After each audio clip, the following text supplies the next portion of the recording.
I think one of the big ones that come to mind immediately is recognizing everyone's differences and knowing that providing the same exact resources to every single person is not equitable. You want to tailor the resources and opportunities and experiences to each person based on what they need. That is being more inclusive and being more equitable and making sure that people have access to what they need. It's not a one-size-fits-all approach. Do you dream of being the next group leader, but feel overwhelmed by the challenges ahead? Then we've got just what you need. What if you could learn from scientists all over the world? What if you could listen to them as a guide to what comes next? You've come to the right place. I'm Jonathan Weitzman. And I'm Renaud. And you're listening to the ALBA-IBRO Diversity Podcast.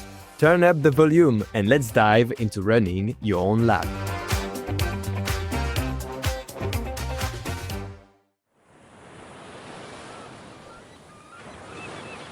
Previously on the ALBA-IBRO Diversity Podcast, we explored how to set up a lab with limited resources. And we imagined ourselves setting out on a journey with little more than a raft and a dream. But let's be honest, even the best equipped boat won't go far without a strong crew. Now, as the captain, how do you build a team that rows together, not apart? Because science is not a solo trip. It's a group expedition. And what about your leadership? You know it is not just about setting the course. It is much more than that. In today's episode, we will talk about one of the less visible skills of being a group leader. We will dive into what it takes to create a cohesive team. Because the science you do tomorrow depends on the team you build today. So here's the big question. What kind of captain should you be to ensure that your team doesn't sink? When people think about academia, they usually think about the science. Lots of energy is focused on experiments, publications, breakthroughs. But here is the question we don't ask enough. What makes some research teams thrive and others fall apart? What if the answer isn't just intelligence or hard work, but something deeper, something more human? What if it's about the culture, not museum culture or pop culture? We're talking about academic culture, the unspoken rules, the vibes, the expectations that shape how we live together, how we work together, and whether we feel like we belong. But what does culture actually mean in academia? An argument that's being used quite a lot is saying, well, we're scientists here. We should focus only on the science and we should not, who cares if you're gay? This is Dori Grijseels. They are a postdoctoral researcher in Alison Barker's lab at the Max Planck Institute for Brain Research in Frankfurt, Germany. They are the co-lead of the ALBA Network Gender and Sexual Diversity Committee, where they continue promoting queer inclusion among the brain science. What Dori reminds us here is that being just about the science often ignores too much. And of course, that's a good argument, right? And ideally, that would be the case. The issue with that is that being gay or being queer, depending on the person, obviously, does affect your life. So when I'm thinking about myself, for example, I have certain medical needs and I may need to take time off for that. And so that is part of my life as well, and that affects my work. And similarly, when I think a really potent example right now is if you're an immigrant in the US, and especially a non-white immigrant, part of your brain currently is always occupied by the thought of, is ICE going to take me off the street? Right? And this is a very extreme example, but this can be to varying degrees, can affect various people. And so asking people to not take something like that, which is affecting them very greatly into their work and saying, well, we don't talk about that here, I think is pretty offensive, and it's also very short-sighted on, you're working with people. Scientists are still people. We all bring things into work.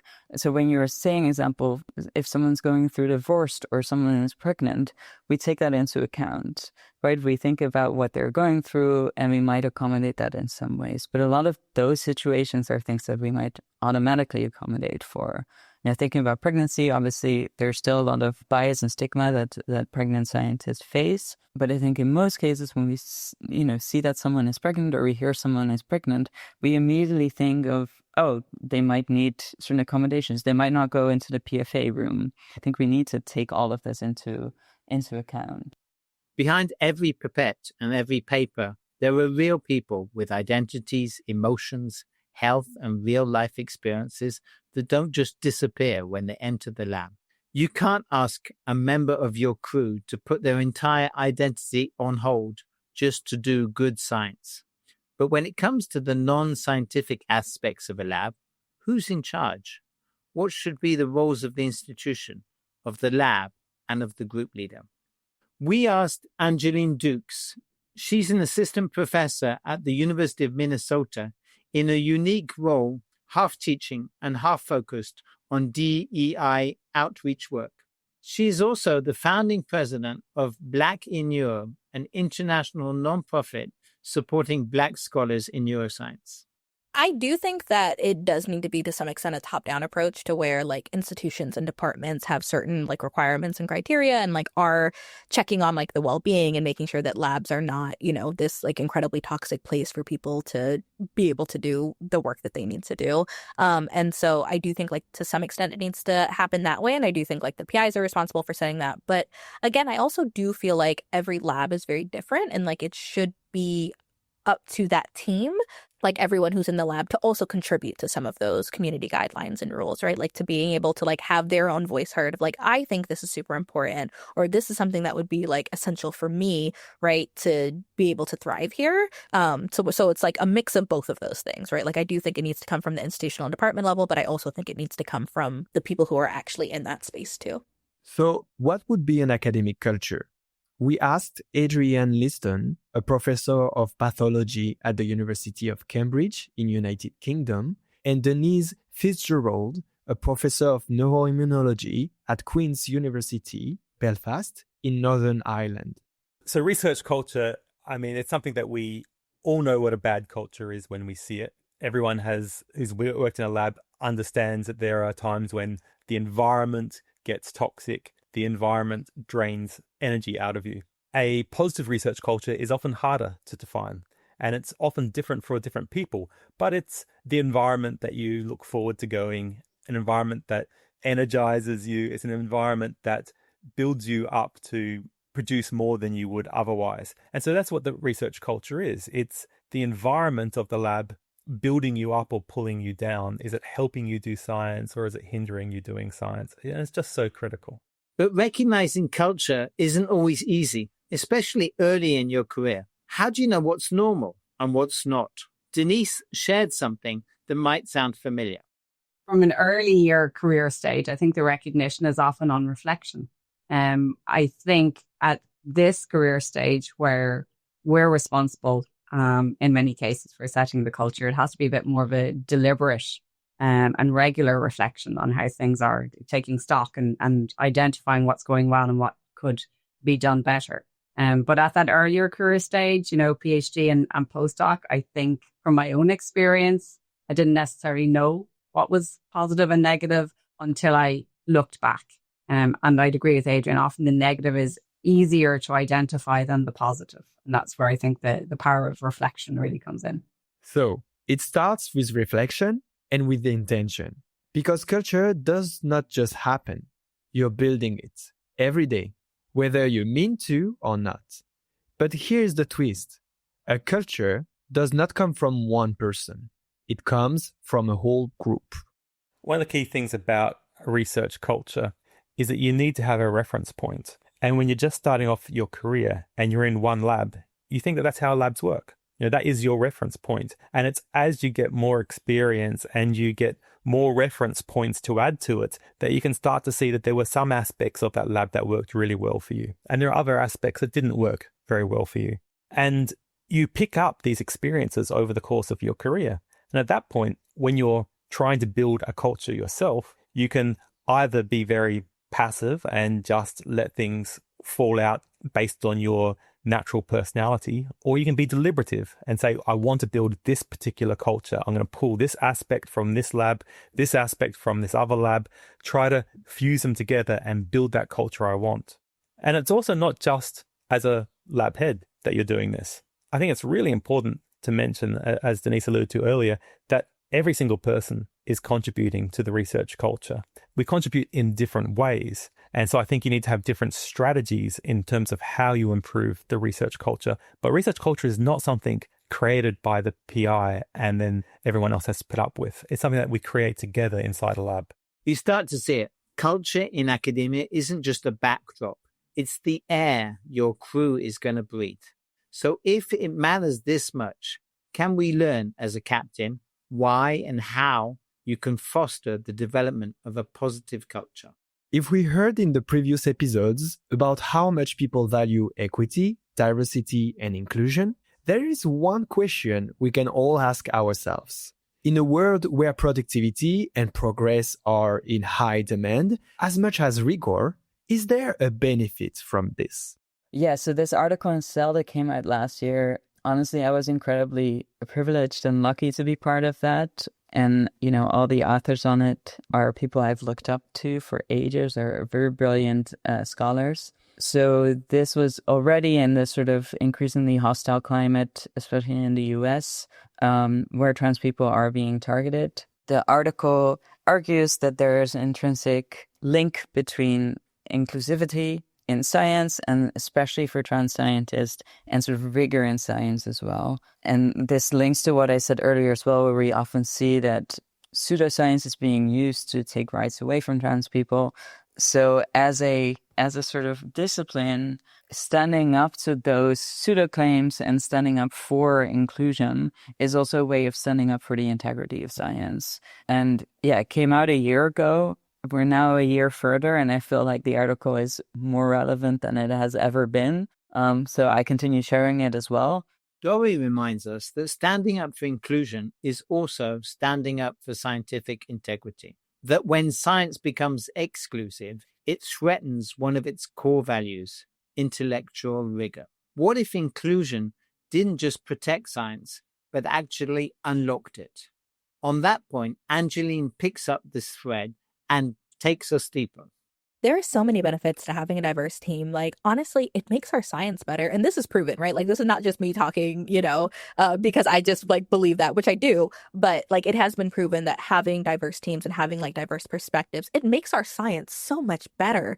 Mostly because we have such diversity of thought, right? We're not all having the same perspectives and the same viewpoints. It just allows us to see things in a new light. It allows us to have, unique perspectives on things. Secondly, it also allows for future generations to be able to see themselves as scientists, right? To be able to see the work that they do. And thirdly, it allows for more people to feel more comfortable with research, right? At least here in the US, and I know in a lot of other countries too, there have been longstanding reasons why in particular marginalized people and people from impoverished communities do not trust science, right? They do not trust researchers. They do not trust the work that we do, because historically harm has been done to them, right? Harm has been done to those communities by scientists and researchers and governments, right? And so they're very valid in having this level of mistrust. But when you have scientists and researchers who look like them, who are, talking them through what exactly the study will entail, the process of it, what's going to be the outcomes of it, right? There is more trust that can be built with those communities. Whereas, no offense to you, but as a white man, right? If you're coming into a low income Black community, they're going to be I don't This is not, I can't trust you, right? Like, I don't know you. You don't have my shared life experiences. I can't trust that the things that you're saying are real. Whereas if I go into one of those communities, it is easier for them to be like, okay, this is someone who grew up like me, who has the same experiences as me, who looks like me. And I can be open to hearing more what she has to say and like understanding a little bit more about how this process works instead of it being an immediate no. And so I think there are a lot of different reasons why having, diverse representation in your lab groups are essential. I just think it's important because every single person deserves the opportunity to thrive in research. Like, they just do. Inclusion and diversity change the face of research for us and for the world. But how do we get there? What are the key principles to build inclusive labs? This needs to be an active process. I think maybe the only exception, if it even could be, is if you get really, really lucky with landing in an absolutely super environment in terms of, the institution that you're in, recruiting a team that are coming with the knowledge of how best to develop and continue a positive lab environment. Those are two big ifs. And there's too many points at which that could potentially fail. And I think that's where the leadership of the PI is so important in setting it out. And even more so, if it's not such a harmonious environment institutionally, if there are challenges locally that you actively need to overcome and express your view about how the research culture within your team needs to be potentially relative to less positive examples that the team may see around them. So there can sometimes be a mitigation that's required there. And similarly with ensuring that the lab culture is a team culture, you need to take the time to understand the views of the team members. And as I say, you can hope that you recruit a fantastic team that are all on the same page and see things the same way and everything is wonderful. But the chances of that are slim. Often that guidance is needed. And sometimes it's just a naivety, for maybe an earlier stage person to know that they can speak up and suggest changes to a format of a lab meeting, or how a piece of equipment is run, or how data is shared, or how they collaborate on particular experiments. Sometimes the PI really needs to actively engage with individuals that have the potential to help grow that positive research culture, but might not feel empowered to do it. For me, I do think it needs to be active. Denise reminds us that building a lab culture isn't about luck. It's about intention. And this starts with recruitment. I mean, I think what we were talking about earlier, so community guidelines and like ground rules so that people feel like they can speak up, right, is one of the things. I think the second thing that comes to mind is to be very intentional about who you are inviting to do science, right? Like, who are you inviting to do the research in your lab? Is your lab all homogenous, right? Like, are we having the same type of people who have had the same types of privileges that are in this space? Or are we trying to be intentional with creating space for other people to thrive? And so what I mean by that is, are you going to, undergraduate classes and like even like local liberal arts institutions to talk to students who maybe don't know about research, right? And like have never been exposed to it and don't know that it's an opportunity for them? And are you talking with them through like how to get involved in certain spaces? Are you trying to ensure that there are paid research opportunities that you can invite students to participate in, right? Because not everyone has that privilege to be able to just volunteer in a lab. A lot of students have bills and they have things that they need to do to be able to get paid. And so are you intentional with trying to make sure that they know about different opportunities relating to that too, right?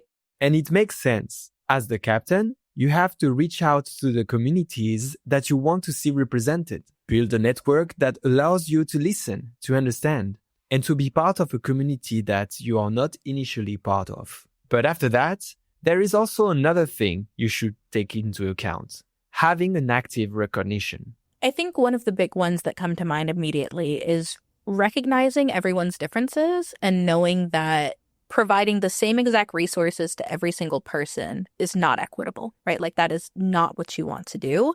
You want to tailor the resources and opportunities and experiences to each person based on what they need, right? Like, that is being more inclusive and being more equitable and making sure that people have access to what they need. It's not a one-size-fits-all approach, right? And so what I mean by that is that if you have a disabled student who is in your lab, they're obviously going to need different access to things, and they're going to have maybe some different constraints on certain things and need more support in other areas than maybe an able-bodied student, right? And it's not that they will not be as successful as an an able-bodied student, but that they, just might need some things that are a little bit different. And the same thing goes for people who come from low-income backgrounds, people who come from just different types of intersections, students that are immigrants, students that are queer might have like certain unique situations that arise, right? Like it spans the spectrum because everybody is so different. It's not saying that I don't see color or I don't see any differences. It's that we do actually see them, right? And we can acknowledge that there are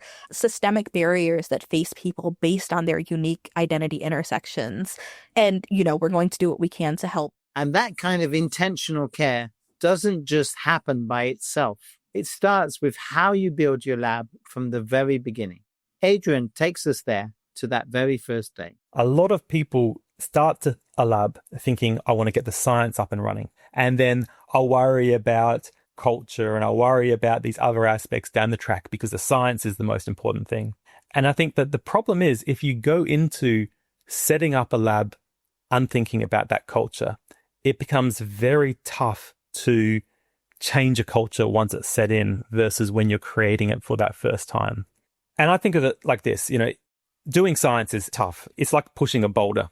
And if you're creating an environment that's toxic or a negative research environment, you're basically pushing a boulder uphill. You're making it so much harder on yourself. Whereas if you create an environment that is a positive research culture, an environment where people work together, you're pushing a boulder downhill. All you have to do is just get it rolling, and it's going to go so much further than you could ever do by yourself. So don't wait until afterwards, until the lab is set up before you set the culture.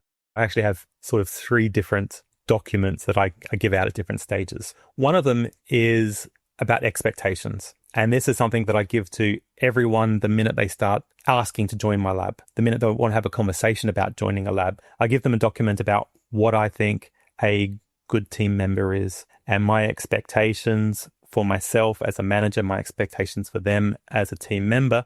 And I put that out there. And I tell them, you have to look for multiple different places for your career. You got to look for what's best for you. This is what my expectations are. Have a look at it. Think about whether or not it matches what you want out of yourself and what you want out of this time here. And don't feel shy to say, this is not for me. I'm going to go somewhere else. So just putting that out there. It's 2 pages. And I go through essentially what I think a good academic is, what that means in practice, what I think you need to have in terms of developing a plan for your own career and communicating that to me and working together on outcomes. Then the second document I have is when someone has signed up to join the lab, and it's a little bit about how to prepare, what things to do in advance. Often people are very raring to go and they want to get the ball rolling. So it's more of a slow down, take some time off, maybe read a couple of papers, but this is what your first couple of weeks is going to be like. And then the third document is the lab guide. And partly it is logistic about who to contact for what, but it also goes through our lab values. And I think putting those values out there is very important because it's easy to get lost in the details of this is how to safely use this equipment. This is how to book this particular machine. This is how to process an order. And if you get too lost in the logistics, then you forget to say up front what your values are, what we're trying to do here. What is it that the lab's actually trying to achieve? And so it's a mixture of those value statements and also those logistical statements. All right, let us take a moment to sum this up. Keep in mind that inclusion and diversity are not optional. They make your science stronger and more trustworthy. Be intentional about recruitment. It is the only way to ensure you build a diverse team. Don't just treat everyone the same. Focus on equity by giving people what they need to succeed.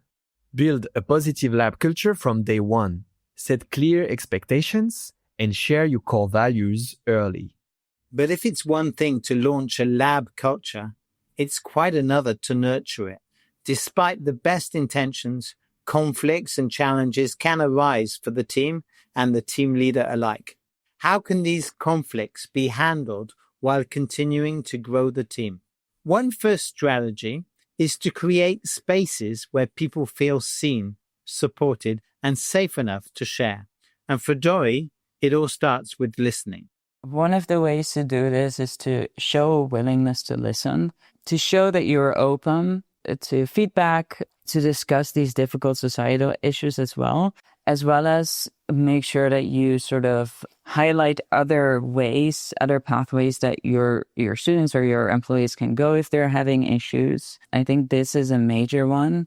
And also promoting this kind of inclusivity in sort of meetings like lab meetings, for example. But opening ears and doors is unfortunately not enough. On that, Angeline shared with us one key principle: vulnerability. And I think one of the best ways to do that is by being open and like vulnerable and honest and saying that, I may not make all of the best decisions, right? But like I do care about like your well-being as a human. And so like if I'm doing something that causes any harm, or if you feel like this is creating an unsafe space for you, like I really want you to tell me. I want you to be open and to be able to let me know what's going on so I can try to make things better. And I think that vulnerability allows people to feel a little bit more comfortable in speaking up. So I mentioned that I direct a couple different programs. And so during some of those meetings, I try to be very intentional at the beginning where we have some time where I just ask them, like, what's on your mind, right? Like, what's going on? What are you currently worried about? And I think, spending that 10 to 15 minutes just talking through, like, what are some of your current concerns right now? What is an obstacle you're facing in lab? You can have a lot of different prompts for that. And I think doing that maybe at the beginning of, if you have weekly lab meetings, right, it takes 10 to 15 minutes, but it allows people to really speak up about things that are bothering them. I think it's so important that as the PI, whatever prompt you have an answer to that. And you're like, I'm going to go first. This is something that I'm currently worried about. And it sets the stage for everyone else to feel a little bit more comfortable because now you're showing that vulnerability of like, I don't have everything together, right? Everything isn't perfect right now. This is what I'm worried about. I think that allows space for other people to also speak up too. Vulnerability in leadership isn't weakness. It's the glue that holds trust together. But what if something's wrong and no one's saying it out loud? Denise reminds us that silence can speak volumes.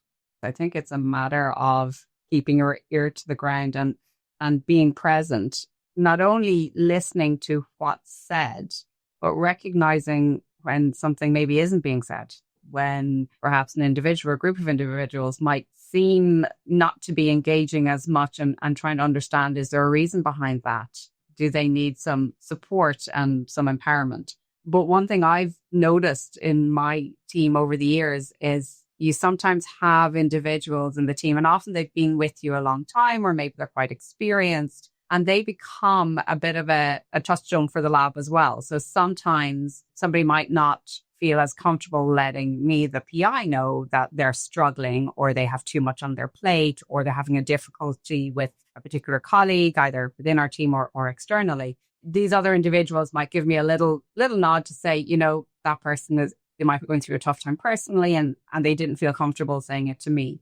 Leadership isn't about formal processes. It's about being in tune with your team. Sometimes through trusted intermediaries, what Denise calls touchstones in the lab. And as Adrian points out, there is another indicator of your lab culture: how team members treat each other. Yeah, I agree with everything that Denise said. The only thing I would add is that possibly one of the canaries in the coal mine is how your team members treat other team members, and in particular, how they treat people that they're mentoring. So if you've got a postdoc, look at the interactions the postdoc has with a PhD student that they might be teaching, or a PhD student, the interactions that they have with a master's or an undergraduate student that they're supervising. If you see positive interactions rippling out across the team, then that's a very good sign that they're in a positive environment. If you see indications of people placing themselves above, putting themselves in a position of authority, any signs of bullying or disrespect internally, then they're picking up that is an acceptable way to behave. They're picking that up from somewhere. And so that is really a canary in the coal mine situation. We are all humans, so conflict can arise. But how can we prevent them from appearing or growing? Angeline offered us some insights and practical advice. I think that there are some common themes when it comes to conflict within a lab. One common one is if you have multiple graduate students and if their projects are too closely aligned, right? Get ahead of that would be to have like very clear, distinct projects, having very clear time. And we have very clear projects that we're working on and there's like less competition there. The second thing is to not pit people against each other. I think that PIs can sometimes perpetuate a lot of conflict in competitive environments if they're like, well, only one person can go to this conference, so whoever has the best data or whoever can write the best abstract, right? Like, that's not healthy, and it makes people not want to talk with each other and collaborate together. Whereas instead being like, well, if both of you work together on creating a really good abstract or are able to like get this project done, you both can go. Or, you know, or if you can't afford for both of them to go, this person's going to go this year and then you're going to go next year. And then the third thing that comes to mind with conflict is that sometimes there can be power imbalances within lab too. So like when I was a graduate student, right, like if I had a conflict with the postdoc, that could be a power imbalance in itself, right? Because now this is like a person that's a level above me. And so if my PI would have, you know, had a meeting with maybe the two of us together as a graduate student, I would have felt more hesitant to speak up because now I have this postdoc and this PI in this room. And so I think the best way to like handle that would be to have two separate meetings with each of us, right? And then ask each person, what would be your ideal outcome from this conflict? What would be like the best solution for you? And then maybe do a group meeting together, right? Where it's like, okay, now, you know, we have talked to you both individually, and this is like the best solution that I've found from this, as opposed to creating that space where one person feels like they can't speak up. But if conflicts do arise, Denise and Adrian have some useful tips. Denise told us to start to resolve conflicts locally. I guess if we use an example, if the culture within your team locally is less positive because of some acrimony between team members, for example, something really quite basic and likely, we're all different personalities and not everybody works well together. Is it best work this out locally, informally together, or is it best escalate that straight away? Well, obviously it depends on the nature of the disagreement. If it's simply different personality types have different ways of working and there isn't an abuse or bullying or, you know, so something more severe to worry about, then a more local and informal approach, conversation or set of conversations together, or even some concrete steps that are agreed between people might help solve that without it escalating, because the process of dealing with grievances can itself bring quite a negative impact on well-being. So before you go to that level, you got to determine whether that's necessary, or is there a simpler way forward that can get the same outcome? I always talk about focusing on the outcome you want, not what makes you feel better in that moment. And on this, Adrian dived deeper with more practical tips for conflict resolution. Yeah, I agree with this. It is really important to focus on, as Denise says, the outcome that you're after, rather than indulge yourself in responding to a situation that's arisen. For example, you might have a situation between two people in the lab, or one person who is behaving in a way that you think is inappropriate. If you're indulging yourself, you can pull them in and call them out. It doesn't give you what you actually want, which is an improvement in the situation. And so I think what I try to start with any problem that is coming in, is asking myself, what did I do that allowed this problem to occur? Now, that doesn't mean that every problem that occurs in your lab is your fault. It's not. But it is always helpful to think about what role you had in creating an environment where it could happen, where it could have been averted. What would you have done differently, knowing what you know now, to have this problem not come up? And then you're thinking about what is actionable on your side. And you can talk to the person really with a conversation where you're starting out by saying, you know, I saw this interaction that I'm not happy with, and I wanted to have a discussion with you because I feel like I didn't explain to you what being a supervisor is. Okay? I saw an interaction between a supervisor and a supervisee that I didn't think was appropriate. And now, rather than me telling you off for not being a good supervisor, I'm saying to you that I feel I haven't explained the role of a supervisor well enough. So why don't I talk to you about what that role is and how we should be doing this better, and then we can work through this example with you so that you can become a better supervisor.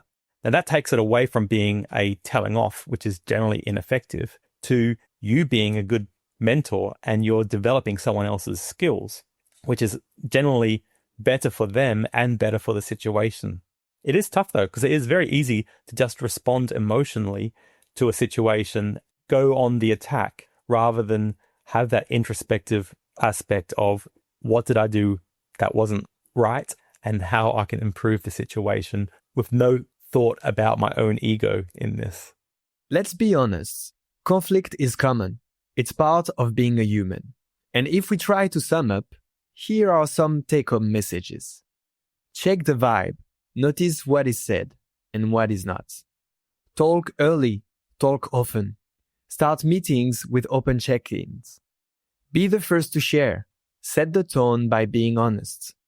Don't feed competition. Design fair processes and clear projects. Mind the power gaps. Separate conversations can help people speak freely. Culture is not your next challenge to solve. It is something you take care of. We've come to the end of this episode. As you can see, building a cohesive and inclusive team is not an easy task. It's a constant process that needs to be nurtured before and after boarding. This boat, of which you are now the captain, has a beautiful and long mission. But like all great journeys, you and the people who accompany you will be creating a unique culture for your laboratory. So you have to think about how to foster it from the very beginning. In this way, you will build a tradition for your team over time, a tradition where everyone feels they belong and where people can connect with the science and with each other. The Golden Pipette is an award that I've had running for 10 years now, and it's part of trying to build a tradition. Now, I think traditions are very valuable for a lab because one of the things about science is that it's slow. And when you're doing slow science, it feels like, you've come in to do research, to make an impact, and it's been 6 months and you haven't cured cancer yet. What's wrong with you? In order to understand that actually individuals don't make solo discoveries, individuals don't make a solo difference. It's the team that over time is able to make an impact. We need to have something connecting us to the people that came before and the people that came after. So I think traditions like the Golden Pipette or the German hat tradition, these are great traditions because it makes us feel like we're part of something bigger. The quality of your science is a reflection of the people who build it. Your crew. And your crew reflects and feeds off the values you instill in them. At every stage, from recruitment to collaboration, you will welcome each member to ensure that your ship floats and doesn't sink. No one is saying it's easy. In fact, you may even be afraid to stand up for certain values. Fear for your safety and fear for your career. The academic system is far from perfect. Toxic environments can emerge or even quietly take hold.